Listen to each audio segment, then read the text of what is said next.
she's planning something else. Who knows? May reunion tayo. How does it feel to be part of this project na yung mga kasama mo, yung mga bagong artista ng generation? Natutuwa ako kasi, well, if mapanood nyo naman, talagang I'm the eldest amongst the group, but it's good to work with new ones, and kahit pa paano, bago rin, pati director, bata rin, di ba? So, it's always good to work with new batch of artists. Ano yung bagong experience? Different kind of stories. Mabilis. And wala, tinanggap ko agad because it's somehow parang yung kung napanood yung Jologs before, doon binase yan eh.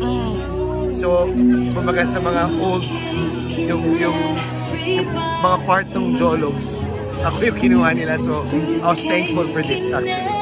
Actually, recently din may in-upload si Juday sa channel niya and maraming natuwa sa reunion ninyo. It was her birthday. It was a birthday episode. And then, hopefully she's planning something else.